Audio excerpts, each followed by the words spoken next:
Do you ever think about how good things were back in the old days? Hot dogs were a quarter, you could buy a house for $2,000, and the WWE Network was only $9.99.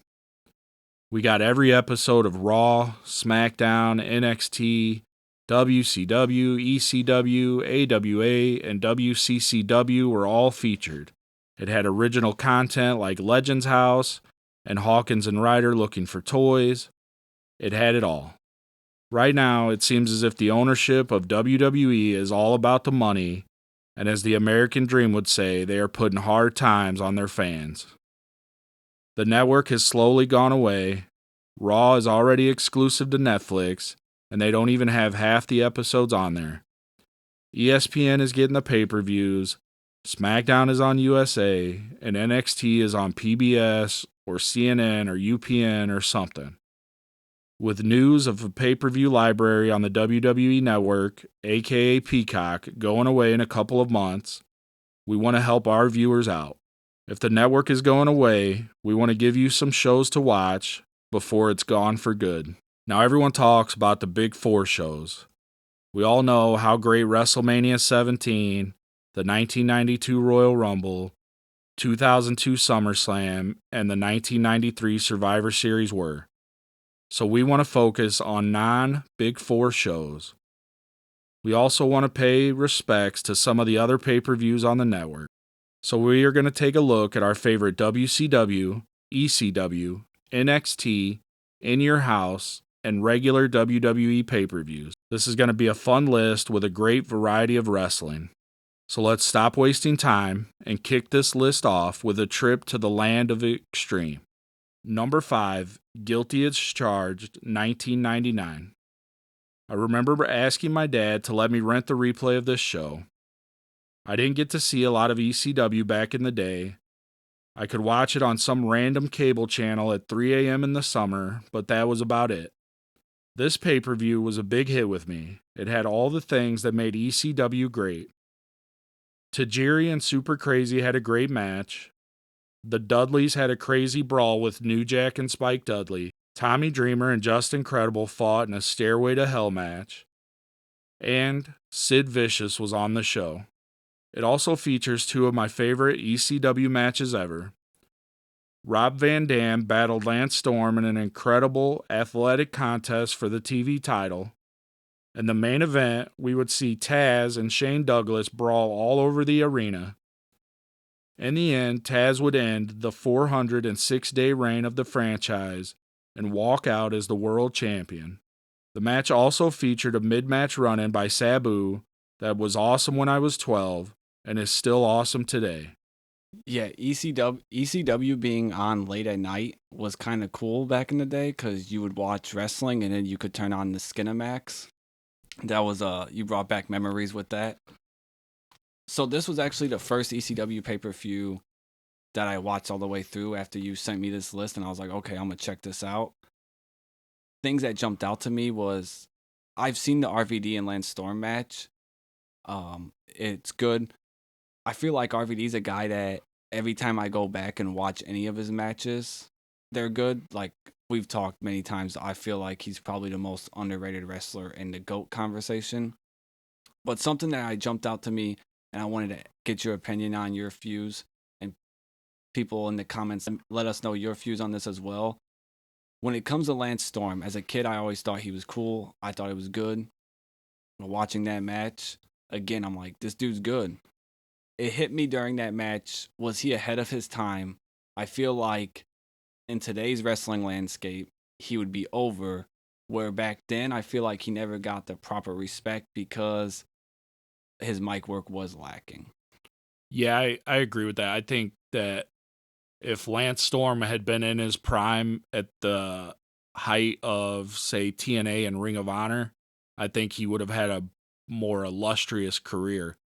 I think he got hurt with WCW being sold. I thought his work in WCW with winning basically all the titles and making them a Canadian version of what they were was cool. Oh, I seen someone do a retrospective on that. That was awesome. Yeah, I think that could have that had legs and could have went somewhere, but unfortunately it would have got bought. But I think in terms of this feud with RVD, I think that could have made money back in the day with they were equal with their athleticism, but they were polar opposites. It was almost like a wrestling version of Johnny Unitas and Joe Namath. You had that, I don't know what you call that haircut, that like King of the Hill haircut, straight laced haircut. And he was like a clean cut guy. And then you had on the other side the ponytail, the smoking weed euphemisms. But they were both really gifted in the ring. So I think that could have been a cool feud if they would have kept that going. Next thing that jumped out to me was Just Incredible. It's a guy that I've obviously read about online. I've seen stuff. Not really someone that I remember from my childhood, and this is probably the first match I could remember. The match was actually really good. I like the match. Strange guy. The gimmick. What I was picking up was it was a ripoff of Triple H and Stone Cold in a way. What I couldn't tell from the match I seen, was it a ripoff or was it poking fun at those guys? So I just wanted to see your views on Just Incredible. Was it a ripoff? Was there something there? Some people I see say that he killed ECW. Like, what's your thoughts on it? Well, I think Paul Heyman probably is at fault for ECW. I never really got Just Incredible, especially during this time. He kind of had a weird entourage that I just didn't understand, especially at 12 and even more now at however old I am. But I thought he was good in the ring. I think he stood out in ECW because he was good in the ring, and they didn't have a lot of that. He did seem, going back and looking at it, he does seem like a Wish.com version of a Stone Cold Steve Austin. The Triple H thing might be, maybe they were kind of getting back at Triple H for so-called stealing the franchise's gimmick, but I don't think it worked that well. But I think that this was the height of Just Incredible, and I don't think he could have went any further. I think he was, I don't know, a big fish in a small pond here. I think he couldn't keep up in a WCW or a WWE at the time. Another thing I wanted to highlight with this pay-per-view is Joey Styles. I'm watching it and I'm like, dude, this is fucking, like, I've always read online that Joey Styles is good. I thought he was good when I would watch him. Never realized how talented that man must be to call a pay-per-view all by himself and just, in essence, knock it out the park. Granted, this is the only ECW pay-per-view I have ever watched the whole way through, but to me, it was amazing. Yeah, Joey Styles on his own was great. Later on, they would add Don Callis. I didn't care for that. I didn't like it. I think Joey Styles was better on his own. He didn't have to worry about including the other person. Joey Styles on his own is much better than whatever AEW puts behind their commentary table. I was thinking people love Michael Cole and they're like, oh, look at everything he's done. And I'm like, I can't see Michael Cole calling a whole pay-per-view by himself that well. Yeah, to be fair, I don't think Joey had to worry so much about the storylines. It seemed to me like he was just calling the action in the ring, where in these bigger companies, WWE, WCW, they have to call the action in the ring, but they also have to get across storylines and feuds and rivalries, where ECW was just like, they had their diehard loyal fans, so they know the story and the feud. We'll just call the action in the ring, maybe. So I definitely want to recommend this to anyone who's never watched an ECW pay-per-view. I was blown away. I thought it was pretty good. What's number 4? With number 4, we're going to look at Ted Turner's favorite wrestling company. And number 4 is going to be WCW Beach Blast from 1992. I thought that WCW had a wealth of great wrestling shows, but for my money, this was the best one.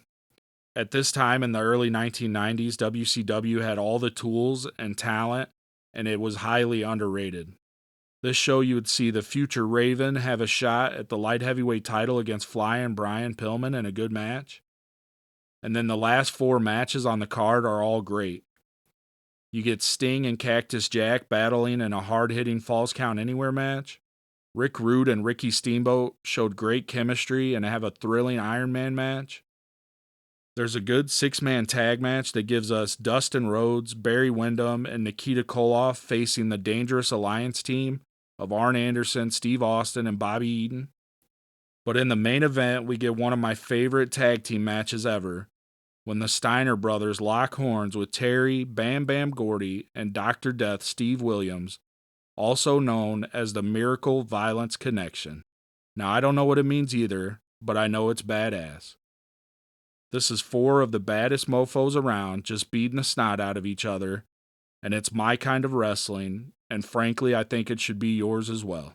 I don't have too much to say about this one. What's number 3? For number 3, I wanted to take a look at the developmental brand. Number 3 is NXT TakeOver New York City from 2019. To steal a phrase from Sheamus, this card has banger after banger after banger. There is literally not a bad match on the show. The talent NXT had during this time was just incredible. The tag match between Aleister Black and Ricochet taking on the War Raiders was good.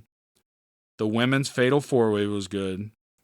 Velveteen Dream versus Matt Riddle was a match of potential megastars that ended up being about wasted talent. The main event saw Johnny Gargano take on Adam Cole in a 2 out of 3 falls match for the NXT title. But for my money, the best match on the show was Walter, aka Gunther, in an epic war with Pete Dunne. This was match of the year in my book. Walter and Dunne put on an incredible display of European and British strong styles and stole the show, which is saying a lot when you look at this card. Real quick, back to Just Incredible. I never got it my whole life until I watched that pay-per-view, but his name is a play on words. Yeah. Blew my fucking mind. Yeah. Maybe it was the 7 beers I drank during it, but Now you think he could have been a main eventer. yeah, now I'm like, dude, that guy's on to something, dude. I was like, why do people hate on him online?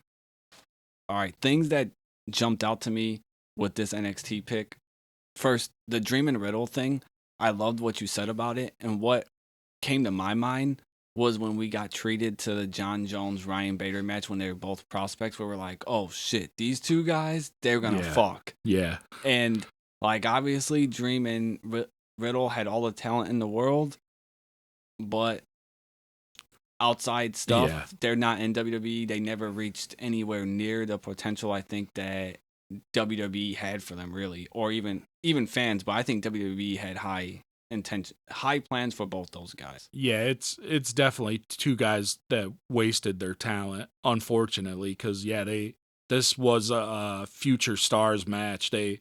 Both these guys should be at the top of WWE right now, but unfortunately they're not. Yeah. I also want to highlight the Johnny Gargano and Adam Cole match. That match, I went into it not being a fan of either guys, to be honest. I know that's probably like blasphemy to the internet wrestling fans. It's just like Adam Cole's like, he's cool on the mic, but anyways, both those guys to me delivered in that match. And then after watching that match, I was more looking forward to seeing what Gargano and Adam Cole did going forward. I thought that their trilogy here in 2019 was some really great wrestling, and I thought they had great chemistry. And Johnny Gargano, NXT Johnny Gargano in 2019 could put Super Cena to shame. That guy kicked out of everything. You couldn't stop that guy. All right, what's number 2? Number 2 is coming right in your house. Number 2 is In Your House, Canadian Stampede. For me, this is easily the best In Your House event of all time. There's not a bad match on the card. The opener would see Mankind and Triple H in a great match that ended up brawling all over the building and even outside. After that, we get a great, fast-paced, action-packed match between Taka Michinoku and the legend, the great Sasuke. Then we're going to follow that up with 2 of the best big men to ever do it, Vader and The Undertaker, fighting for the WWE title. But the big reason this card makes the list is the main event. The Hart Foundation team of Jim Neidhart, Brian Pillman, British Bulldog, and Owen and Bret Hart get a hero's welcome as they battle the super team of Goldust, Ken Shamrock, Legion of Doom, and Stone Cold Steve Austin. This is a great main event between two all-star teams, and everyone looks great here, and the crowd is in love with the Hart Foundation, and they despise Stone Cold. By the end of the night, Austin is dragged out in handcuffs, and the Hart family celebrates in the ring to send the Canadian fans home happy. What I wanted to ask about with this event, to me, that crowd reaction's insane for the Hart Foundation. And it felt like, looking back in hindsight, I want to get your opinion, your views. Was this like a turning moment for WWE where they were like, okay, we have something here, we're cooking? Because to me, In Your House always felt like a house show until this event, where, like, looking back, because I can't remember necessarily all those events back then. I was young. Looking back now, watching previous In Your Houses compared to this In Your House, it felt like, to me, this was the moment where it was like, okay, this isn't just let's air a house show. It's a pay-per-view. Yeah, I think that this is the first In Your House where it was like, okay, we can put on a good show here. And also, I think that this is the time that they realized we can transition out of the In Your House and just make separate individual pay-per-views. It would take a while, but eventually they would get rid of the In Your House gimmick. And I think a lot of that is not just Stone Cold Steve Austin, but they had something unique with the reaction Bret Hart was getting. He was hated in America, but loved everywhere else. So I think that that was a cool dynamic. And by doing this in Canada, you kind of build it up as this is a legitimate, huge pay per view, and you cap it off with the Hart Foundation getting that insane reaction. It comes out as a big show. All right, now what's number one? So we're gonna end the list with what is my favorite WWE pay per view of all time, and that's Unforgiven 2006. The show opens with Johnny Nitro defending his Intercontinental title against the returning Jeff Hardy. Then we get a battle of monsters between Kane and Umaga. DX overcomes the odds when they win a handicap Hell in a Cell match against the McMahons and Big Show. And this is a brutal cell match with a lot of star power. Trish Stratus would retire as women's champion after locking Lita in the sharpshooter, which the Canadian crowd loved. And this is still my favorite women's match of all time. Carlito versus Randy Orton is a good match that features one of the best RKOs out of nowhere that I think gets overlooked. Finally, in the main event, John Cena would battle Edge for the WWE title in Edge's home country of Canada. Also, it was a TLC match, which Edge was an innovator of. To say the deck was stacked against John Cena is an understatement. But the rise of Super Cena was in full effect, and he couldn't be stopped. He would hit Edge with a FU off a ladder through 2 tables, which is a crazy spot. This was a memorable chapter and a legendary feud between two icons. So with this event, I still remember so clearly as a kid telling my brother, like, hey, if we ever see a pay-per-view and they have a TLC match, we'll obviously buy it. And then I'm like, or if they ever have a match on a pay-per-view that has Hell in the Cell, we'll buy it. So then whenever they gave us both those matches on this card, I was like, hey, I'm going to buy it. Especially for him being a huge Cena fan at the time, and I was all the way in on Edge. Hell yeah. I think that the Carlito Randy Orton match was good. I popped as a kid seeing that RKO out of nowhere, and even as an adult, I'm still like, that shit is so sick. Yeah. What I wanted to get your view on with this is, like, obviously Edge and Cena's match was sick. Orton's spot, cool. Johnny Nitro. So watching it back then, I was like, I thought Nitro was cool. I thought this guy's future main eventer. WWE kind of annoyed me. I was like, I was getting older. I was that teenage rebel. I was like, oh, I'm a smart fan. I'm not gonna watch WWE no more. And I transitioned to TNA. I eventually, like we all do, come back to WWE. And I'm like, oh, what the fuck? Why is Johnny Nitro not main eventing? So just to get your view, I was like, when I was 15, 16, 17, whenever he first won the ECW title, the Intercontinental title, that time I thought he was can't miss. That Melina stuff, that's heel heat. That little fucking entrance he does, I felt like he was like a Jersey Shore bro, which I feel like can get good heel heat. I liked his work in ring. I thought his promos were fine. Like his look, like I know Vince likes muscular people. He had muscle, so it's like, what do you think happened that he never reached, or was I just delusional and it wasn't actually there? I think you kind of mentioned it there. It was the Melina thing. I think when he had Melina, it was better for him. When he broke off on his own and he became John Morrison, and then he was talking like Jim Morrison, and it made no sense. I think that didn't help him at all. And for me, I didn't like the parkour stuff. I didn't care when they would do these backstage segments where he was running on cases and jumping over stuff. Like that just didn't look cool to me. Um, but also his moves, like he had that, I think it was called the Starship Pain or whatever was his finisher, where it was like this split leg corkscrew thing. He never hit the guy. Like he would do it and then miss the guy. So, you could do all the flips in the world and all the jumps in the world, but you got to make impact. And to me, just never, you know, landed anything. So it was kind of like a botch fest to me. I remember he had a ladder match with Sheamus where he like springboarded off the rope onto the ladder and he kicked him, and it was like the softest kick ever, and it was supposed to be the finish. So to me, it just was like, I would say it was all sizzle, no steak. Like, Was it him not making the most of his opportunities? Did Vince put him in the position to succeed and he just was like botching stuff, just not connecting with the crowd? Was that, because to me, like I said, before I went to TNA, I thought the John Morrison thing was still cool. I left, I think, like, what was that, 08, 09? I think I started becoming more TNA.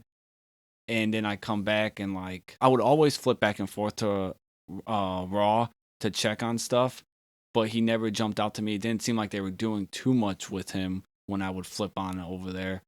So like, did he get in the position to do anything and he just failed? I think it was. He did feud for the world title with Miz, right? I wasn't watching it back then, Miz and Cena. I would just like obviously read results. So like, did he just fail during that time? Like he had a chance and he just didn't connect.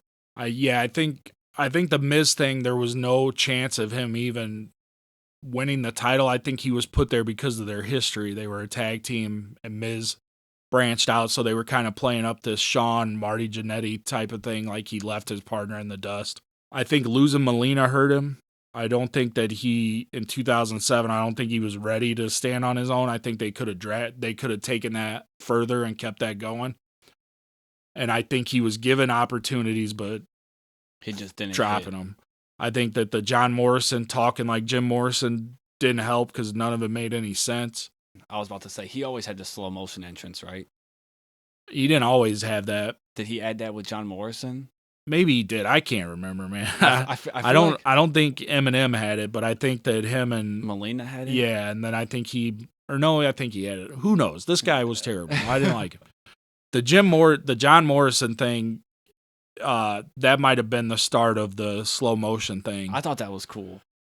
Yeah, but it was like, to start it off, they gave him CM Punk for the title. We all knew eventually Punk's going to win that title, so we knew that, we're not going to get behind John Morrison as ECW World Champion because we know it's going to Punk eventually. So I feel like maybe bad booking and also not executing in the ring hurt him, in my book, and for me. Yeah, I mean, I could be delusional because you just said that thing about Punk, but like during that feud, I just thought Morrison was on Punk's level. Like, I thought it was comparable. But did you believe that Punk wasn't ever going to win that title?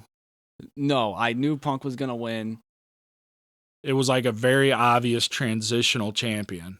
Yeah, I guess that is true now thinking about it. And then also, like, I always thought Morrison was on the level of Punk, but I also knew that Punk was going to go higher than Morrison. I'm just surprised that Morrison wasn't able to even get a Kofi Kingston run, or I'm not the biggest fan, but Sami Zayn.